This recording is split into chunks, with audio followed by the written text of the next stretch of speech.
football? We're talking Eagles football. You're listening to 4th and John. Wait, what the is a JAWN anyway?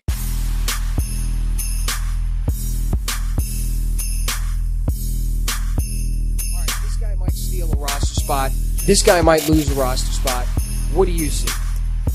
Well, I mean, if you have to look at the cornerbacks, there's so much depth and so many different kind of skill sets. I think you got like, Nolan Carroll, Leotis McKelvin, Ron Brooks could be the 1, 2, 3 guys that could be interchangeable. But I think Jalen Mills could get some time in there.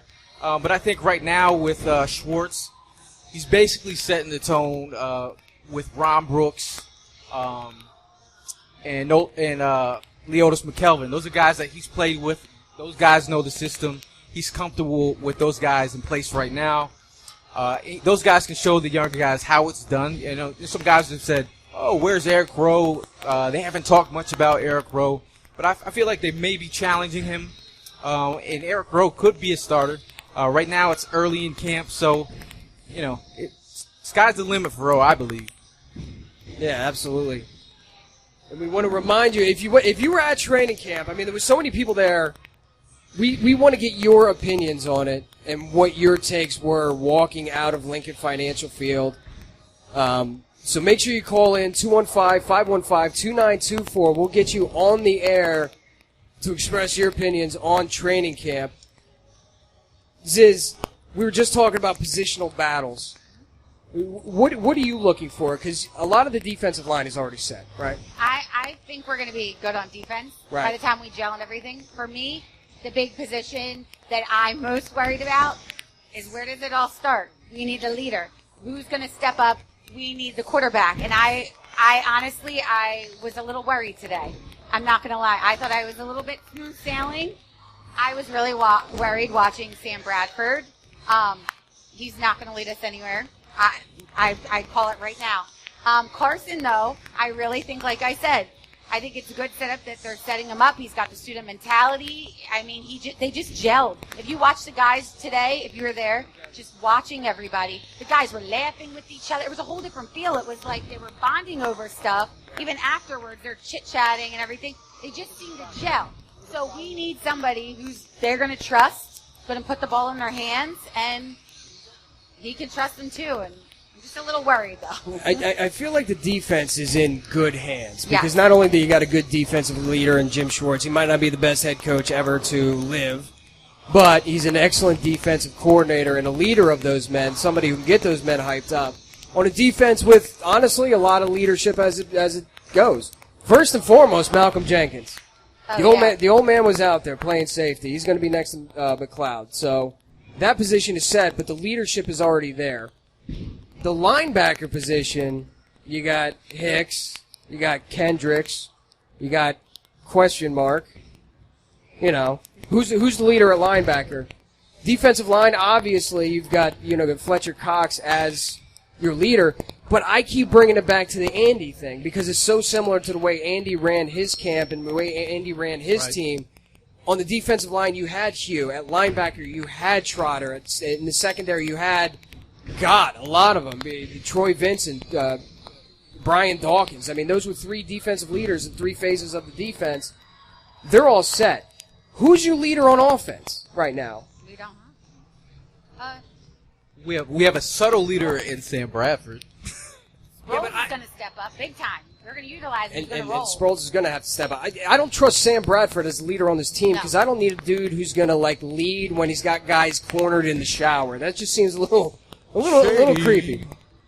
Justin, he looks so scared. Positional battles in training camp from what you saw because you were sitting right behind us. Yeah. Observations real quick. I know you're working the system and we're on remote right now, but any of your observations that you wanted to spit out real quickly? I mean, I can't believe how bad the quarterbacks look today. I mean, I know that we don't have great quarterbacks on our roster, but they were missing, receivers when there weren't even defensive backs in on some of these drills. That just terrifies me. Like, you guys are in the NFL, and you're out there with throwing against air, and you can't complete the passes. I know Wentz had he threw one about 7 feet high over I forget who it was on a crossing route today earlier. You know, it brings me to the concerns that we have after the first training camp, because you could see that Jordan Matthews, right, who looked he looked amazing, phenomenal today. Yeah, he looked God. amazing in training camp last year. He's your number one. I mean, it's clear cut. He's your number one. He was shaking. He burnt Malcolm Jenkins long on a bomb. You can tell he's your number one. Nelly was making some plays out there. Nelson Aguilar looked pretty quick, pretty nimble today. But I really feel like Nelson Aguilar has, you know, he's got the stage set for him. He's had a rough offseason, probably the roughest. You know, his career could have been taken away. I feel like this probably has him more focused than ever. I feel like you know, he's got a lot to prove, and I feel like coming off that high ankle sprain that he had last season, I don't think he ever got rid of that last season. But I feel like he's going to be a burner for us. Oh, yeah. Yeah, and I didn't want Nelson Aguilar kind of getting the Freddie Mitchell syndrome, where all of a sudden you come from a big school, a big program, you had a lot of success in college, and you just think you're like friggin' entitled. Yep. You know, you're entitled to start. You're entitled to have a roster spot. You can be lazy about stuff. Now, it's kind of unfair for him, although he was dropping some balls. It's kind of unfair for him. He's in a unique system under Chip Kelly. He's trying to learn a new system. It's a lot being thrown at him all at once. Right. This is a more, I want to say, wide receiver friendly, because you're not running all over the place and getting tired. Overall, last season, if you look at that, who really shined in that offense? Everyone had career lows in that offense. So I feel like he's going to get a better opportunity to shine. Yeah, and you know, who knows if Doug Peterson would have drafted him if he was indeed in the draft, if that selection came up, whether he would have taken him. He's a Chip Kelly guy, so you know, when you have an experience like he had, being accused of what he was accused of, you know, all of a sudden that Freddie Mitchell kind of entitlement. Not that Freddie ever got in trouble like that, but maybe if he did get in a little bit of trouble and he had all that scared out of him, all of a suden you refocus, you become a man real quick. I mean, well, he was a Chip Kelly guy. I mean, he's a guy known for his high character. You know, I heard that he shook everybody's hand, like all the beat writers' hand the other day after his interview. Like, players don't normally do that. I mean, but I feel like, you know, he got in over his head, hanging with some of the big boys, and I think he learned his lesson. But, I mean, if you look at this wide receiver group, I think as a whole, someone needs to step up as a leader. Hopefully that's Jordan Matthews. But other players have to step up. I mean, you know, Josh Huff is on the bubble.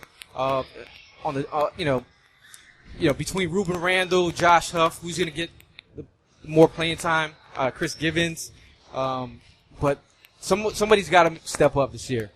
Somebody has to, because last year, I mean, I remember driving home from work and listening in the locker room, and nobody on that team, nobody in any position was stepping up. Nobody, it was clear nobody believed in what they were doing. Right. We need that. This year, we got to have it. That's key, especially being a team, Philadelphia team. We're all about passion. We're all about let's go get it. And especially with a rookie head coach who, realistically, if it weren't for the Eagles, probably still wouldn't be a head coach. I think we can all agree on that. He wouldn't be a head coach if it wasn't for the Eagles trying to replicate what they did with Andy Reid.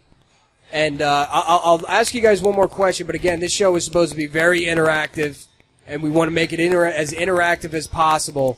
So right after this question, we're going to put Philly Mike, and he's got some questions from you guys on Twitter that we're actually going to ask the people here in the crowd, get them on mic, and get their opinion, because you've been hearing us blab just about long enough. Mike, let me ask you real quick before you get into your questions and start calling up your people. All right. Your observations on camp today. I was very impressed with camp. It seemed like more laid back compared to what it was last year. It seemed like practice was like, I wouldn't say like very intense, like fights going on or something like that, but it just seemed like there was more tension going on, it felt like, towards training camp. And then this one, it just seemed real laid back. Everybody was interacting with each other compared to what I saw from training camp last year, at least. That's what I saw. So Mike, what is your biggest concern? Like after training camp, like there was some things that we saw that were good. Yeah. There was some things that we saw that we were like, ugh. Give me one or two concerns that you have that hopefully you're looking to see corrected by the time Military Day rolls around. One thing that was concerning was I saw from training camp today was Carson Wentz. Some of his deep passes I saw looked really wobbly, not like a bullet. I mean, he made some really nice passes and everything, but it just seemed like it wasn't like a nice, smooth pass. It was just a very wobbly ball for the receivers to catch. That was just one of the main concerns I had. The defense, I was very impressed. It looked really good. They looked very physical compared to what Billy Davis was. I mean, of course, this is just training camp, but I just feel like the Billy Davis defense was not as It was cupcake. It was Girl Scout cookies. Yeah, pretty much. Exactly. They were selling Thin Mints. They were selling the Samoans, which are my favorite. Yeah, you know, it was cupcake football. Thin Mints are my fave right there. Thin Mints are my favorite. So glad to see them back in a 4-3. That's what we're used to seeing. That's what Jim Johnson did. Aggressive 4-3. Get off the football. Get to the quarterback. Knock the snot out of the quarterback. You know, cause turnovers. That's what we love, man. Hard-hitting defense. I mean, easily we stole the show in the draft by moving up and getting Carson Wentz. Yep. But the defense could easily steal the show. I think it could really help carry this team this year. I mean, obviously the offense is a question mark, but I feel like this defense could be very, very good. All right, get ready for your questions. I'm just going to kick this to Gail real quick. Concerns that you would like to see corrected by the time the next training camp rolls up on August 14th, right? Concerns, probably Ryan Matthews. I would like to see Ryan Matthews, our starting running back, because I think, we're probably going to want to run the ball a lot. If we don't have Ryan Matthews healthy, we're going to have to rock with I love Darren Sproles to death, but, I really don't want to rely on rookies. Little dude can't have that many touches. Little dude can't have that many touches. Not the way Ryan Matthews can. But, Ryan Matthews would love to see him get on the field. Same with Brandon Brooks. He's dealing with a hamstring. So those two guys will be integral parts to the Eagles' offense. So those two guys getting healthy would be nice. Yeah, and it's definitely going to be a running back by committee. If I'm throwing out some concerns, number one, Jordan Matthews is your number one. It is what it is. He looks good in training camp. He always looks good in training camp. He's your number one receiver. Nelly was impressing me a little bit more than I thought he would today. But beyond that, the drops are still there. Ruben Randall didn't exactly flash to me. Well, did you see his catch the other day, though? I did not see his catch the other day. You need to go Google that one. Yeah. It was, what, the beat writers got it, or was Philadelphia? It's sick. It's sick. It's a one-handed grab, like, it's Odell. You're throwing Odell. Odell-esque. So he learned a couple things up there in New York. He did. All right, my man Mike, I'm going to go ahead and I'm going to give you the mic right now. We got some questions from Twitter. Make sure you include the Twitter handle. And you got some answers from people right here who are hanging out with us at South Bowl. Take it away, Mike. All right. We got a guy named Brandon here. Do you have your Twitter, Brandon? Twitter name? Twitter is @blue3115 with 3 underscores. All right, awesome. All right, we have a guy from Twitter. His name's Zach Ain't Whack. He asks, Vinny Curry now starting, over under 12 sacks this year. As much as I want to say over, I'm going to have to go with under here. Simply because Jim Schwartz like to rotate guys in. We have Marcus Smith, and then we have Connor Barwin coming in as well. With McAllister rookie this year too. So I'm going to have to go with around 10 or 11 this year. I do think Vinny will be productive this year now that he's starting. But 12 might be a little stretch. All right, I completely agree with that because I think Benny Logan and Fletcher Cox are going to be doing a lot of damage in that front line. I think 12 is a little too much for me. I was going to say around 9 or 10 is around my area as well. All right, awesome, man. Thanks for coming up. Chad, you want to come over here, brother? Chizzy gets busy. My man, thanks for hanging out, dude. Chizzy's been throwing a couple of them back, man. He was a little wobbly to the seat. He was a little hungover this morning. I think he needs some Advil and some glasses this morning from today. He looks like he's hurting, bro. You all right? You okay, dude? That heat. But we love our Uncle Chad. By the way, before we get to Chad's question, and Ziz might want to throw this up, I'm getting fresh off the beach right here. Me and Chad right now, I mean, we damn near have the same complexion right now. Except your hand, I noticed, isn't wrapped in gauze. And I will get to that story towards the end of it. But right now, in the sun today, it's so dark. Go ahead, take it away. All right, Chad. What's your Twitter handle so everybody can hit you up? My Twitter handle is Chizzy Gets Busy. Chizzy_gets_busy. That's a hell of a username right there, I must say. All right, Chad. We got a question from Nick Sheridan at Big Shirley 1979. Big Shirley. He asks, who is your under-the-radar star this year? Okay, so my under-the-radar star is Ruben Randall. I think that he could actually have a pretty big year for us. From the Giants fans I've ever talked to, most of them actually think he's a good player. The majority of them, however, do not think he's very focused. But I think this year he actually could be good for us because he's on like a one-year deal, and I think that's going to help us out in terms of him wanting to get more money. So he's going to be like, well, let me actually put my heart into this. So I think for this year, he might be your breakout star. Good chat. Let me ask you, because we all remember the last New York Giants wide receiver reject. Steve Smith. Did he come down the turnpike? Oh, dream team. Dream team. Oh, my God. 2011. God, I hope this whole experiment doesn't end up like another like that. But, one of my biggest concerns is the wide receiver position. Again, after the first two, we need that Ruben Randall. I hope you're right. I've seen him play. I watched his YouTube. I saw his highlights. He's a good player, I think. I think he just... I can tell you from experience, YouTube does not depict how well... From my own personal experience, I can tell you they're not... YouTube always makes them look a little better than they are in real life. Yeah, I completely agree with that. But at the same time, when Ruben Randall had his moments when he was a Giant, I mean, he was almost a killer a couple years ago when he was playing for the Giants. He had some really killer games that killed us back a few years back. So, I mean, I can agree to that. Ruben Randall might be an under-the-radar star. He also had, about 8 touchdowns last year? I mean, that's pretty good. Were 5 of them on the Eagles? Probably so. Probably. Our secondary isn't that good, but that's a whole other situation. Well, Chad, I know we got you up for the bowling competition, which I'll talk about in a second. Mike, in the meantime, what's your next question? Thank you. Thank you. Chizzy just mic dropped. Chizzy just mic dropped and stumbled. Chad. We greatly appreciate it, brother. As he stumbles his way back to the bar. All right, let's have our friend Elijah come over here. Hey, Elijah.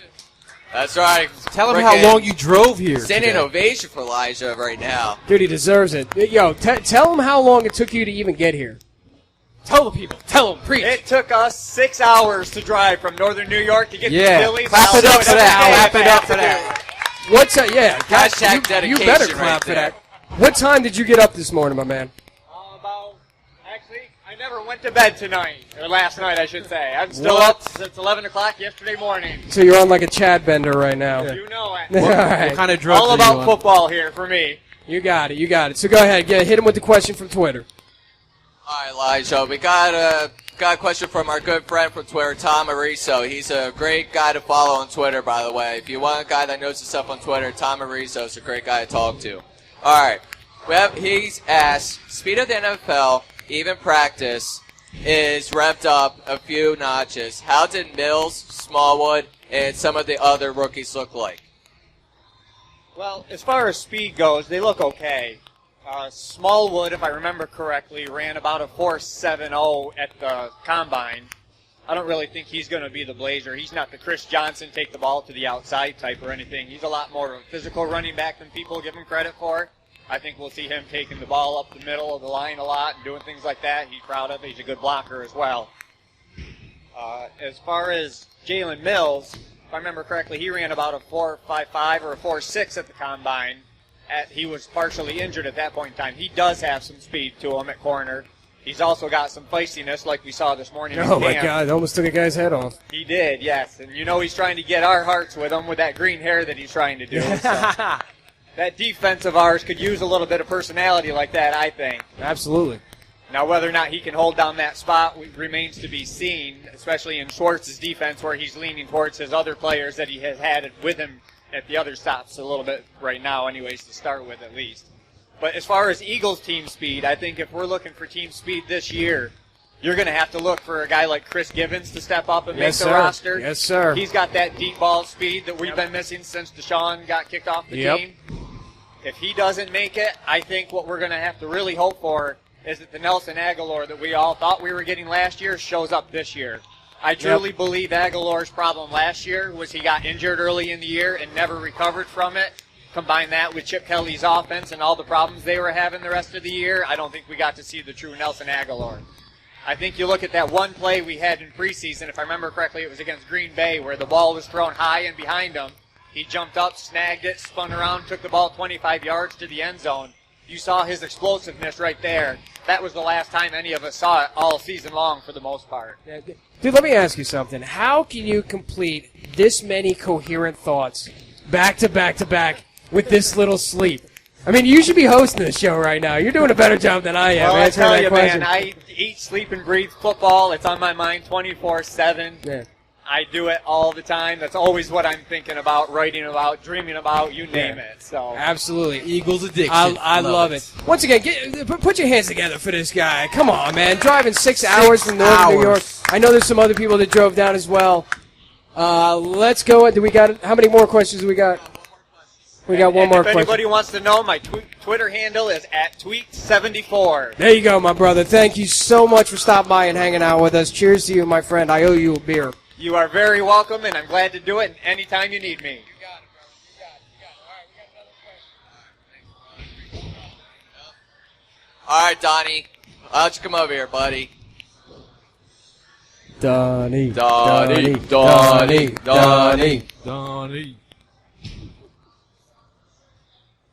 All right, Donnie. What up? Hit us up with your Twitter. What's your Twitter at? I keep it simple. It's just my name, Donnie Chenard. There you go. Easy as that, man. All right, I got a question for you. All right, we got this from @Dan, an Eagles fan.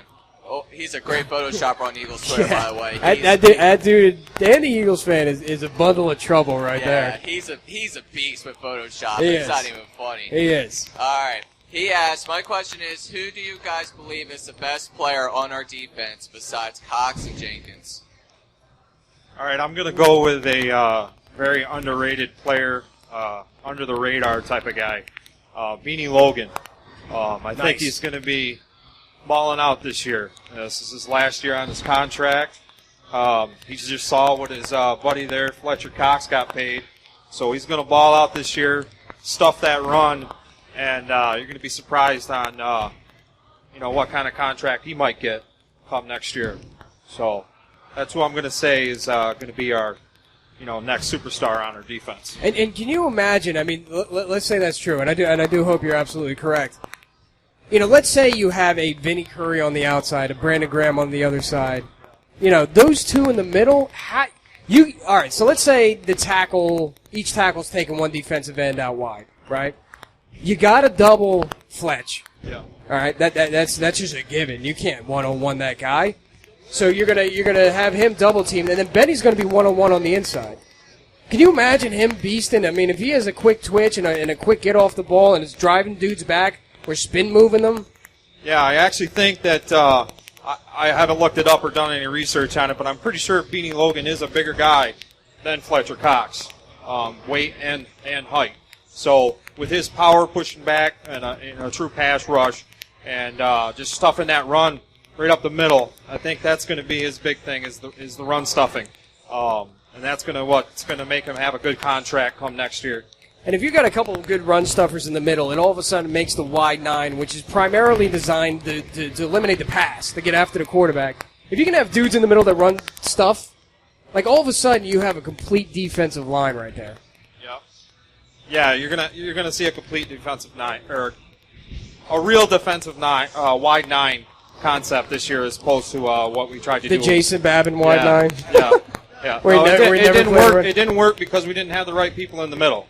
Yeah. You know what I mean? I'll now I think that we do. So you guys are going to be surprised. I think Beanie Logan's going to blow some minds this week or this year. We appreciate you coming down. We appreciate you hanging out with us here down at South Bowl. Yeah. Mike, I appreciate the Twitter questions, okay?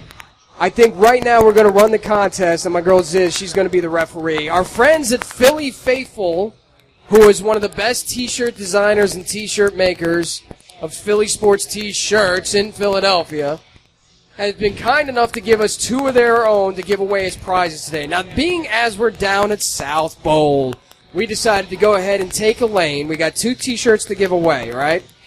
The first 2 contestants that can bowl a strike down here at South Bowl is going to win one of those T-shirts. So the first 2, all you got to be is one of them, one of the 2, all right?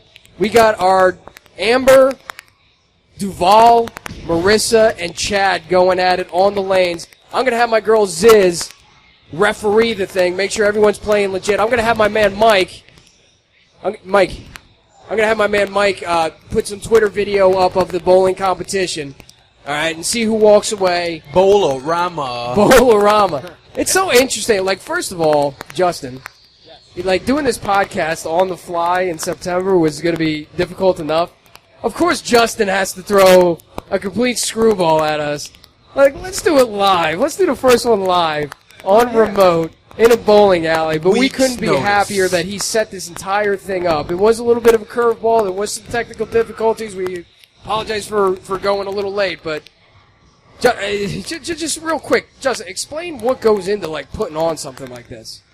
Well, the first thing is securing the venue. I actually reached out to numerous venues to set this up, and South Bowl was the only one that was excited to bring us in. So hats off to South Bowl. Yeah, hats off to South Bowl for bringing us in, and all the other ones, you guys missed out. So, that's number one. Secondly is just, getting everyone on the same page. Making sure everything for the streaming works, thanks to Wildfire for making sure that happens. And, after that, it's just getting into place and doing the show. I always am a little skeptical about coming outside of the studio to do a show because everything inside the studio, I have complete control over. Right. There's no problems there. You always hit the unforeseen, unpredictable issues when you bring a show live to a location. But, for putting this together in the last 10 days or so, I'd say it went off fairly smooth. Now, speaking of being inside the studio and having complete control, my job is going to be kind of to take it a little out of control. So we're going to be broadcasting every Tuesday, Gail. What time? 9, 8? 8, 9. Justin, what time are we broadcasting on Tuesday? You don't even know. I'm pretty sure we're doing 8 to 9. Yeah, 8 to 9, 8 to 9:30. Probably. We'll probably end up pushing long. But part of the concept of this show is the hangout aspect of it. And we're going to have the studio door wide open for anybody who wants to come down. We're going to have a cooler full of beer, which I'm sure Chad is going to take full advantage of when he gets the opportunity. Because there's nothing, some food? Chad. Yeah, is there going to be food there? I'm assuming yes. Yes. There perhaps some dip. I don't know, man.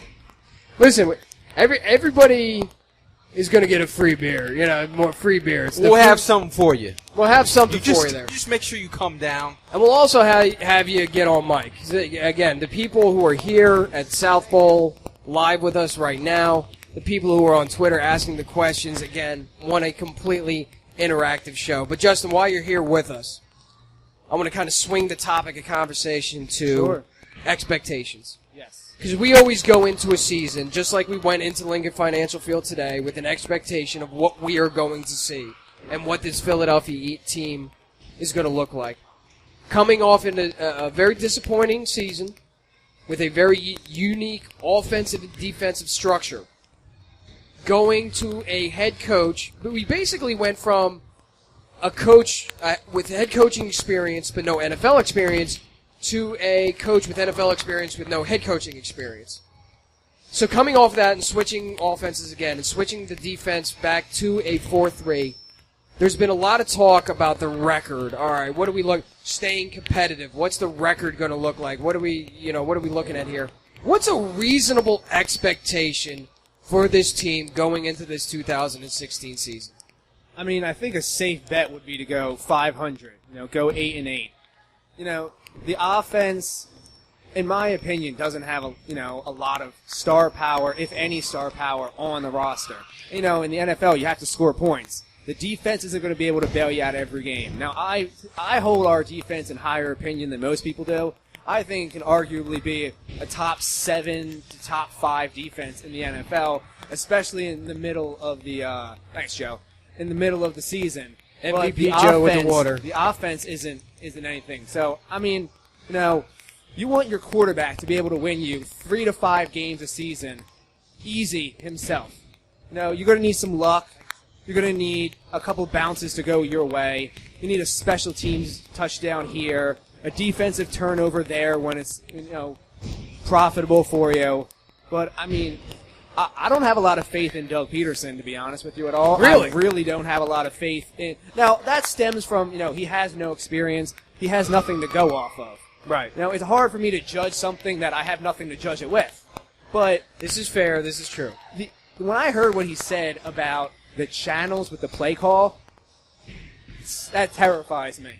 Well, explain. Go into that. Explain that a little bit. So he said he's going to call the play and relay it to the offensive coordinator, who then will relay it to the quarterback, which doesn't make any sense because he has the ability to relay it directly to the quarterback himself. But he says that he doesn't have that many channels on his little, transponder with everybody else. Whereas I don't understand how the Eagles don't, because all other 31 teams have that ability to transfer the play directly from the head coach to the quarterback.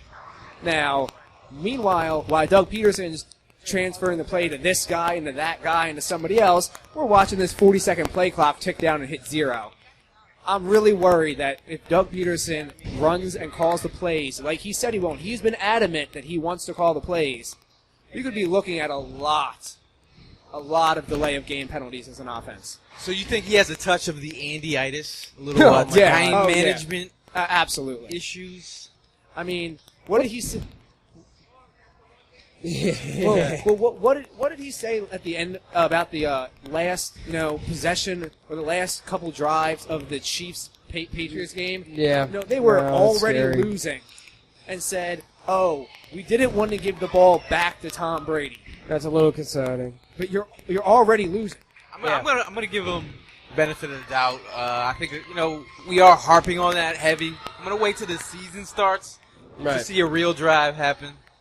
A real game happen before I kill him for that. And that's, you touched on the Andy-itis. I imagine the head coach calling the play to the offensive coordinator calling it to the backup quarterback, and the backup quarterback doing the funky chicken, explaining to the quarterback what it should be. And that really seems like an archaic way to go about things. It's one of those things when the chip came in, there was obviously, rookie mistakes. It was, coaching-wise, time management-wise. I remember once again playing the Chiefs.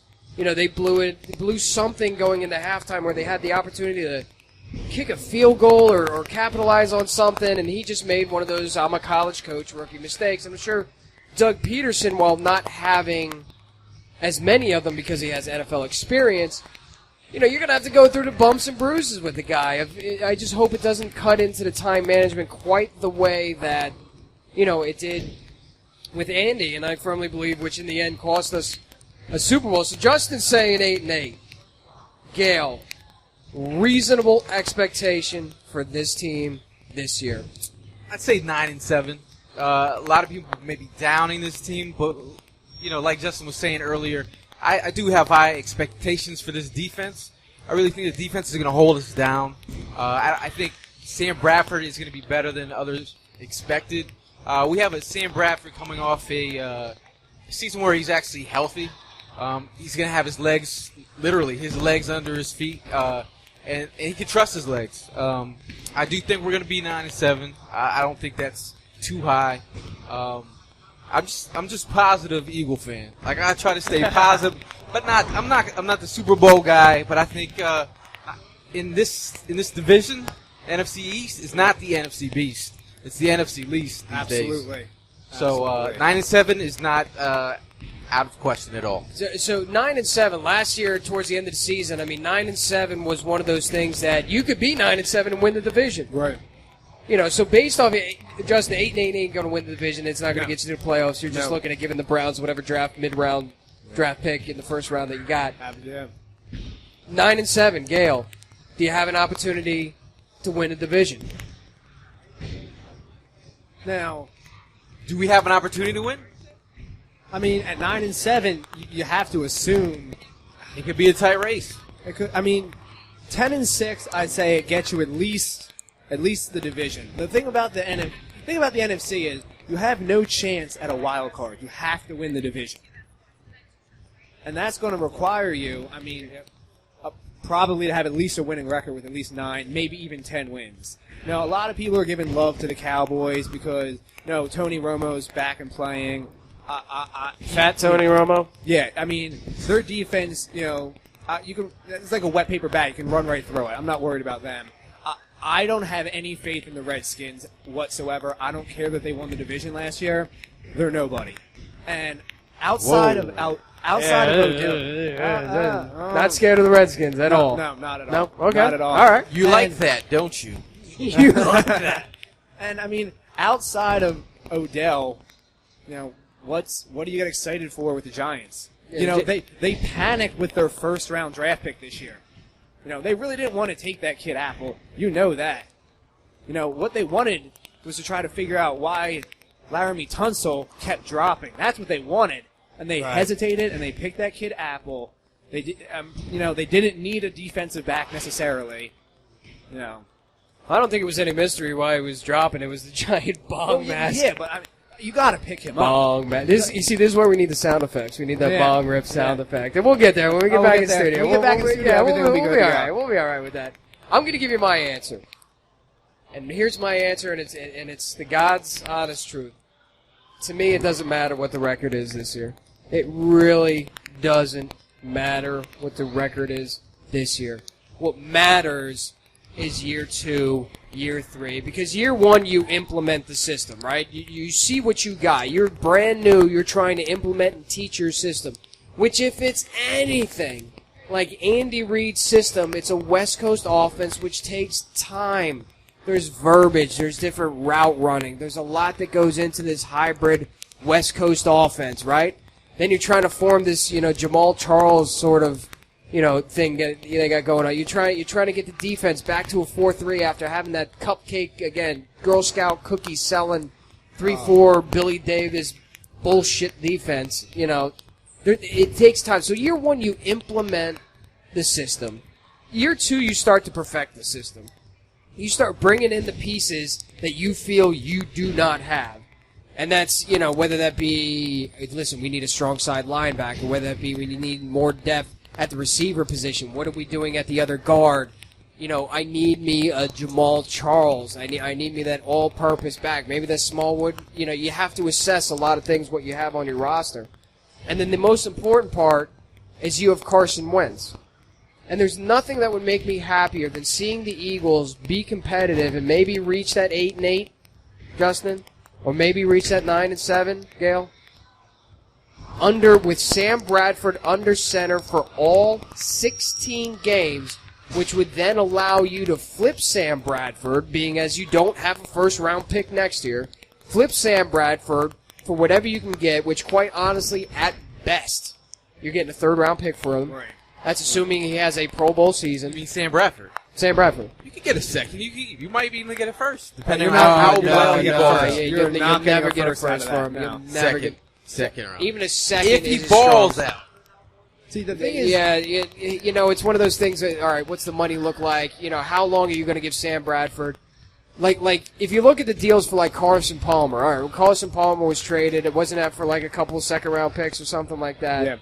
Yeah. That after his second stint, you don't see that residual return on a quarterback that's been through 2 teams, 2 different programs, 3 head coaches. I'm sorry, isn't it 4 head coaches? Maybe. 3 or 4 5 offensive coordinators. Yeah, so many offensive coordinators. You know what he is at that point. And at best, he's going to give you a Ryan Fitzpatrick flash-in-the-pan season. So you have Carson Wentz there. So it doesn't matter what the record is the first season. It's about moving forward into the second and third year, and can you build a sustained success? Andy Reid, when he first got here, took a 3-13 team and brought them to what, 5-11, something like that. It wasn't until the year after that they start making their playoff runs and eventually deep Super Bowl runs and everything like that. Ziz, bowling contest. Do we have a winner yet? We do not have a winner. Good golly, it's still going. It's going strong. Chad is killing it over there. Drunk Chad is killing it. Followed by Amber. And Marissa, little thing, but she's got some big guns on the bowling alley. Well, it's the first strike. Whoever bowls the first strike. But if nobody bowls a strike here in South Bowl, and I'm watching them go, and the pins are going slow, we're going to take the two highest scores and go ahead and give away those Philly Faithful T-shirts. Ziz, I was just talking as you were refereeing the entire bowling game about a reasonable expectation for a record this season. It's one of the things you got to deal with on the remote is falling microphones. You got to watch everything that's going on. I'll drop everything. I'm a klutz. I'll just wait for it. But reasonable expectation, record-wise, for the Philadelphia Eagles this year. That's a hard one. I got to think on that. I'm not ready to commit to any numbers. No, I don't want to put it out there yet. Okay. It's hard to tell yet. I got to see at least a couple, like maybe 2 more practices to see what we're working with. I mean, you just never know. Yeah. I mean, what I true. want and what's going to happen is going to be totally different. Oh, we all want a playoff run. We all want an NFC East but title. Who knows we all that Villanova win could She's have still the whole. basking in the glow of the Villanova I'm basking win. in it. I bleed blue too. Who knows if Villanova can do it? I'm telling you, maybe they'll get high off that as well. Yeah, maybe you catch that. Like after all, Andy's last year, what were we, 4-12? Chip Kelly comes in, injects the team with a jolt of energy, albeit a complete farce, right? And then the NFL figured him out. But at least that first year, all of a sudden they flipped the script. Go! Who did it? Somebody got a strike. Was it Amber? It might have been Amber. It looks like Amber. Amber's she goes. She's walking away with the Philly Faithful T. Pressure's on as there's not too many frames left. Some of this is going up on Twitter. Hopefully my phone doesn't die. Or Periscope. It's on Periscope Live. My phone doesn't die. Look, it's been a long day of social media, and I appreciate everyone that is following at 4th and John. We tried to put up, Carson Wentz's quarterback drills, his 7-on-7s, his 11-on-11s, and try to bring you guys that weren't necessarily there as close to the game as physically possible. How about that animation, though? How about that animation? How about it? That budget. That budget for that 4th and John, media budget. Woo! It was on point. It was. So now that we've run down kind of like, okay, what we're looking about the Eagles' record and the Eagles' expectations, and we started to touch on it. How does that fit in the rest of the NFC East? Gail, I'll go to you. Do the Eagles have a shot at winning the NFC East? And if not, how would you currently rank the teams right now? They do have a shot. I mean, it's the NFC least right now. I'd have to say, if I'm going to be a stan, I'm going to go with the Eagles. Then I'm going to go with the Redskins, Giants, and then the Cowboys. Because I hate the Cowboys. How Justin. Now, I know I said, I have them an 8-8 record, but they do have a chance to win the division just because of how bad it is. They could eke out, 9-7 and win it. I don't think they will, but it is possible. So, honestly, I have the Cowboys probably number 1, then the Eagles. Really, number 1? The thing is, I have no faith in Doug Peterson or Sam Bradford whatsoever. So I can't put any stock in that. So I have to go with the Cowboys at number 1 because they. Oh God, you're killing me, bro. I mean, they're bringing back the offensive line. Just insert running back, and you'll probably run for 1,200 to 1,400 yards. They have the monster number 1 receiver that every team wants. I can't agree. I personally don't like Romo, but it's either him or Manning as the best quarterback in the division. 1 injury away. Yeah, we they got are. another one. You are 1 injury away. You are right. But it's Chad. The Chad. I got to go Cowboys, Eagles, Giants, Redskins. All right, so we finally got a winner. The two winners, and they're going to just finish up their frames. But I think Chad won the other T-shirt. And once again, we thank our friends over at Philly Faithful. Give them a follow. Both shirts went out. They were kind enough to give us some giveaways, and we're going to be doing a prize and contest. My boys from New York who drove down 6 hours have a long drive upstate, man. You guys are the real MVPs. Hey You guys are the real safe. MVPs. Drive We appreciate safe. you coming down. Safe travels. We appreciate you coming on. We absolutely do. Ziz, Yes. rank them up. All right. NFC East. I want to hear your NFC East All right, here we rankings. go. I say the Eagles. We're going number 1. Okay. And then I'm going to say Giants. Red. Really? Yeah. Okay. Foreskins are not going to. The Redskins. I'm sorry to all my fans over there. And then I want to say the Cowboys. Cowboys dead last. Exactly where they should be. Yep. Exactly where I love to see them. I And hope they're the gonna- Cowboys go dead last. If you're asking me, I think the Redskins go number 1. Unfortunately, the Cowboys go number 2. The offense will do just enough to disappoint their fans with the defense in the end. The Eagles, I'm actually going to put at number 3. And it could easily flip-flop with the Cowboys. And then the Giants, who I respect, but I think are like 2 or 3 years away from really kind of competing here. They got the Odell Beckham, they got the Eli Manning, who's got a little bit left in the tank, but beyond that, Eli goes down, it's all over. Kirk Cousins goes down, it's all over. Tony Romo goes down, it's all over. Yeah, Bradford Sam goes Bradford down. goes down. We got It's wins. all over. We got the future. We got the future. Sam Bradford goes down. We've got the future waiting we in the got wings to go ahead and bring this team back. And I think that's smart. And when I talked about that, listen, year 1 doesn't matter. That's what I'm thinking about. That Eli's getting older, Romo's getting older, Kirk Cousins going to be a good quarterback, but we still have yet to see what he's all about. I'll give him the benefit of the doubt and say he's going to be good. Is he great? I don't know. But we got a guy waiting in the wings to just take over this division, just like Donovan McNabb did. But right now, I want to get to this very special segment that we have with our girl Ziz. It is the Biz with Ziz, where we go around the league with some news and get some commentary from our panelists. Take it away, Ziz. Da-na-na, da-na-na. I'm just playing. All right, guys. So in the last week and a half, we got a lot of news, a lot of buzz going on. First off, I want to ask you guys. First of all, the Dolphins signed Arian Foster this week, right? Right. What does he have left, though? And how does this change their offense, do you think? He is going to be one of those Hail Mary 6th or 7th round picks in everybody's fantasy league, where if he can stay healthy, which is yet to be proven, yet to be determined, if he has anything left, or even if he can stay on the field, but when he is on the field, he can be absolutely brilliant. So he's going to be that 6th or, the 5th or 6th round flyer. Somebody's going to take a gamble on him in fantasy football. The Dolphins took a gamble on him. I don't know if he really brings anything to the Dolphins whatsoever. Gail. You know that song by Nirvana, Half the Man I Used to Be? I mean, you if you tear your Achilles, that's no joke. I mean, you don't just come back and become the man. So I honestly feel like, although he has an amazing skill set out of the backfield, catching the ball, running the ball, you're just not the same after you tear your Achilles. You're not. So. And Gail, I know your specialty is old school hip hop. But my sketch for me is old school alternative rock. Yeah, and you were thinking about Mr. Scott Weiland and Stone Temple Pilots, not Nirvana, dude. My bad.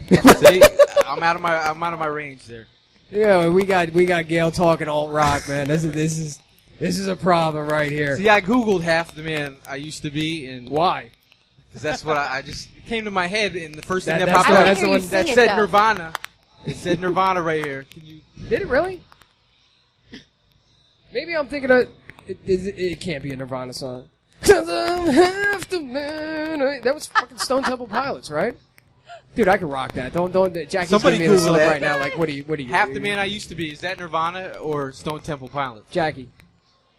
Oh, she signified EROCK's victory by holding up a limp arm, holding up a hand, which I will just give me the 10-minute warning. I will tell the story.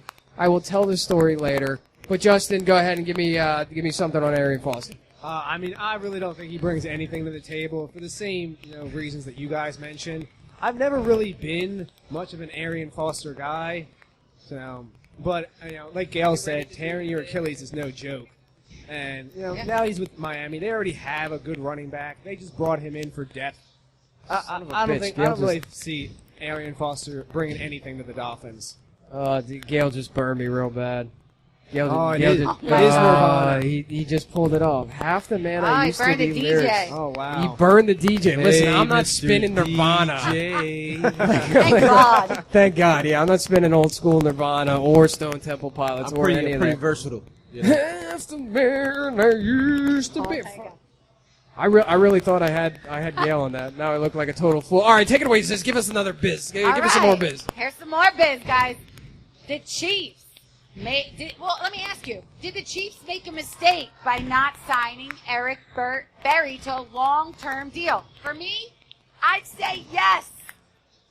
There's either going to be a ball out or a fallout, and I say it's going to be a big-time fallout for not doing that. Yeah, when you've got the team supporting Eric Berry through his illness the way that they did, it almost, without the resume of Brian Dawkins, it almost kind of feels Brian Dawkins-esque, where you got to take care of that guy. You got to. He's still a good safety, coming back off of the sickness, but the mental aspect and the detriment that you could do in the locker room by not getting this guy signed long-term could be a real problem. He's not going to play his best either.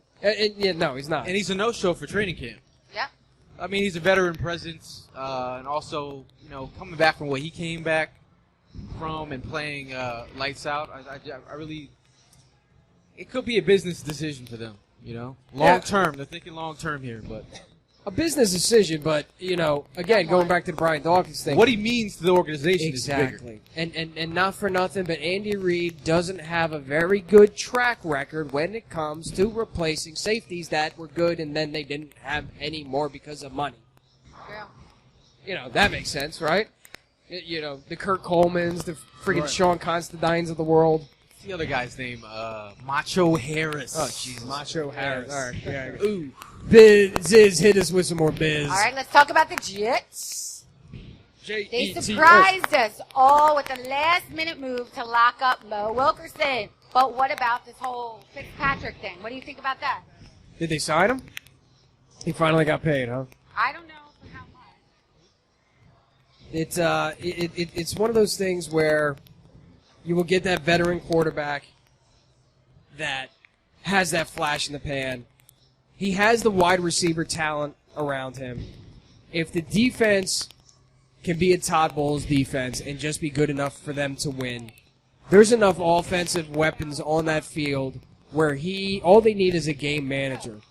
So while he might not be the, really like the optimal answer at the quarterback position, having steady Eddie, Ryan Fitzpatrick, could help them win, the AFC East. They got to get through the Patriots. But if that defense can do it, and if they cannot make mental errors, and if they can just get enough good plays out of their wide receivers, that once the ball gets in their hands, they can get open, they can get open, missed tackle to make it happen. Having Ryan Fitzpatrick isn't bad, and I know they're kind of in a tough position because it's not the optimal situation. Justin. No, I mean he's the definition of a journeyman quarterback. When you look journeyman quarterback up in the dictionary, Ryan Fitzpatrick's face is right there. It just so happens that he plays good enough that you have a hard time getting rid of him because it's hard. He plays good enough that if you don't have a superstar, then you're kind of forced to bring him back. Now I know they have a couple of second-round picks on the roster in Geno Smith. And they just picked my man Christian Hackenberg out of Penn State this year. So they got, a couple of second-round picks up there. But, I mean, Ryan Fitzpatrick is better, than all of them. So, I mean, they're in a tough place. But they had to bring him back. And, a one-year deal for, I think that he's making about $12 million or so for a one-year deal. Something like that. That's not the end of the world. No. So, especially for a team that has solid wide receivers and Brandon Marshall and Eric Decker and one of the top defenses in the NFL. Right. It was a good move to bring him back, especially for only 1 year. Biz, hit us, or Ziz, hit us one more piece. I will nail this down, I promise. This is the first ever podcast, but I will nail this down. You got it. Ziz, hit us with one more piece of biz. All right, so I'm going to get a little controversial here. Not too much, but the whole concussion. Everybody is getting hurt, this game, everything. Roger Goodell finally made the league's biggest quack, I would call him, and his name is Elliot Pellman. He's the guy who said, basically, that concussions were BS in the NFL. So, because of all the problems, Roger Goodell this week just said, hey, I really want you to retire. He retired. He's gone. Now, if you look up for the last 2 weeks, there's all these injuries. There's head injuries. There's people getting hurt, people retiring because of injuries. And, for example, Eugene Monroe, he just retired, right? He said it's about his long-term health. And a lot of these guys are doing it for a year, then coming out of retirement. How many more players are going to retire early over the same concerns, do you think? Well, I don't know. know. Or is Monroe's situation different? Yeah, you're going to see it happen because at the end of the day, as much as we are fans and we love our teams and we love our players and we love our sport, these are real-life individuals with real-life families with real-life priorities. And football, as much as we put it as a priority, might not be as big of a priority to them. So once they get paid, and there's nothing to say that they can't take an early exit. They don't have to, Terry Bradshaw it. They don't have to Lenny Moore it. They don't have to play until they're George Blanda's age to make enough money, and then in the offseason go sell concrete like Chuck Bednarik to make ends meet. They're making enough money within the first 5 years in the league, 6, 7 years. You hit that second contract, you're getting paid. Doesn't matter whether it's for your club or somebody else's club. You're getting paid. You're setting yourself up for life. So why would you continue to batter yourself into, listen, if it's just not there, if the passion's not there, it's not there, why would you set yourself up only to have the second half of your life be, I can see it happening more. I just don't know what the NFL can do to change the game or make it any more safe, take away from the fans any more hard hits or big plays to prevent it from happening. But, it's legit. Right? Well, I mean, you even look at players from college. There's a guy from UConn, the quarterback from UConn, Casey Cochran. There's an article for the Players Tribune. It's called 13 Concussions. I mean, you're in college and you've already had 13 concussions, and you're going to go to the NFL. I mean, you look at Chris Borland, who retired early. I mean, it's something that players are now, we're privy to the information. They know, what can happen. So, I mean, I really do think players are going to start retiring early. Yeah, no, I agree. I definitely think we're going to start seeing that trend more. Especially for what you said, the average player is making more money now than they ever have. So they don't need to play as long. They finish out their rookie contract. As long as they were drafted, in the first 4 or 5 rounds, they have a few mil in the bank.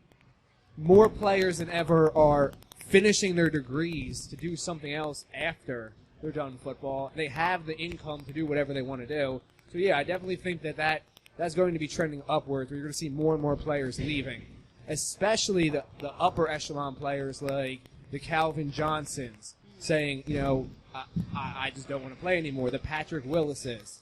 What is that? Whoa, whoa, whoa, whoa, whoa, whoa, whoa, Oh whoa, whoa, whoa, whoa.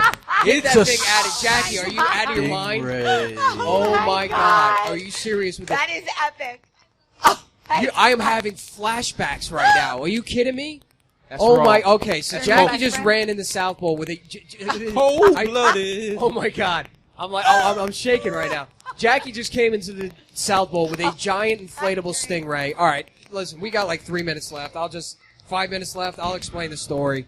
You guys might have saw the pictures on Twitter. Jackie, just get that thing out of my sight. I'm getting like freaked out right now. Yeah, I see it. I see it. It's a monster. So I was surf fishing down at LBI. Like, get the tail. Oh my God. Are you for real? My wife is trolling me. My wife is trolling me. Unbelievable. So I was surfing. I was down in LBI with the family last week, and I'm a big surf fisherman. It's just something that I like to do off the surf. We were fishing for sharks. Almost hooked up on a sand tiger. Didn't land him. He shook his head and shook off. So last day we were down there, or last day I was going to be fishing. Water was crystal clear. Bait fish jumping. Hook up on a stingray. Thing goes running. Thing just buzzes out. Hook him up. It's the middle of the day. Tide's coming in, so I get a crowd of people around me and battle this thing and reel it in. And it's one of those, it's not big wingspan ray, but it's one of those real beefy. They call them cow-nosed ray. Oh, my God. Real beefy son of a bitch. And I get him on shore, and normally, people have told me, listen, man, just cut the line. But because there was so many people up on the beach, I really just kind of wanted to, not hurt the animal, take the hook out, and set old Ray free, set him free, and he bucked, and the barb of the stingray, when they tell you, look, stay away from the tail of a stingray, they are not fooling around.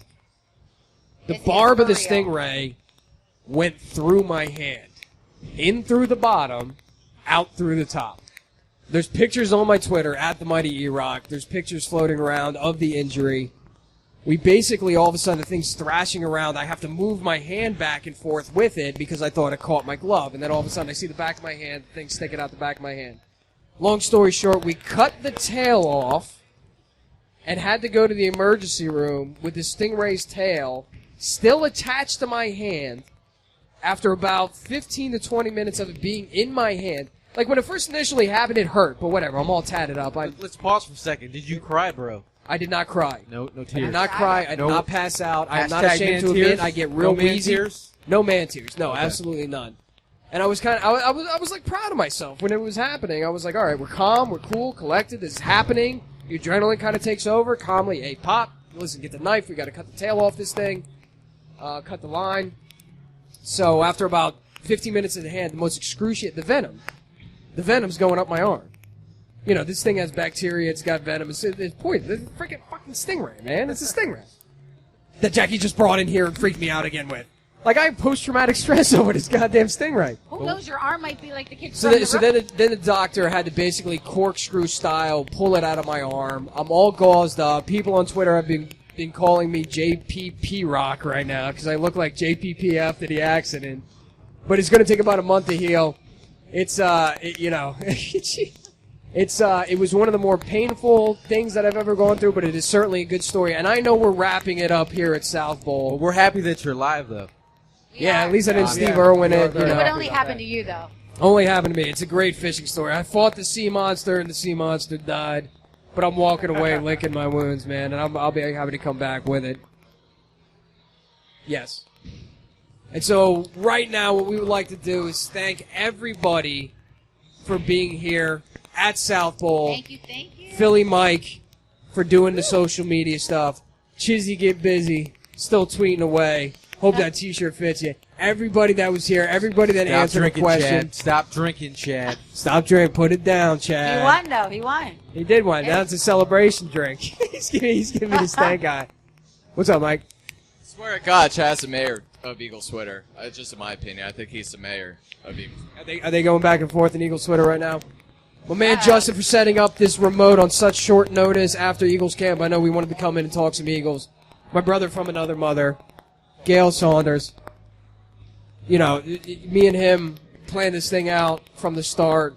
We plan on making it big. We plan on involving you. We're in it for all the right reasons. He's in it for all the right reasons. My girl Ziz, I love you, girl. Thank you. I love you, too. We've been tailgating together for a long time, and I look forward to seeing everybody at the official 4th and JAWN tailgates starting at the beginning of the season. Parking lot F1. I know Gail's going to be there because he wants his pork roll. Get my pork roll. Hashtag pork roll. Hashtag some pork roll. In the meantime, make sure you follow everybody on the squad. Follow us at 4th and JAWN, the Periscope account, the Instagram account. Some of this video is going to be up on YouTube. And when we air for the first time live in studio, Justin, what date is that? I think it's September 6th. September 6th at 8 o'clock. We want to have an open invite for everybody because Uncle Chad is going to start drinking. Until then. Until then, until September 6th, we will see you. Thank you. 4th and John, we are out.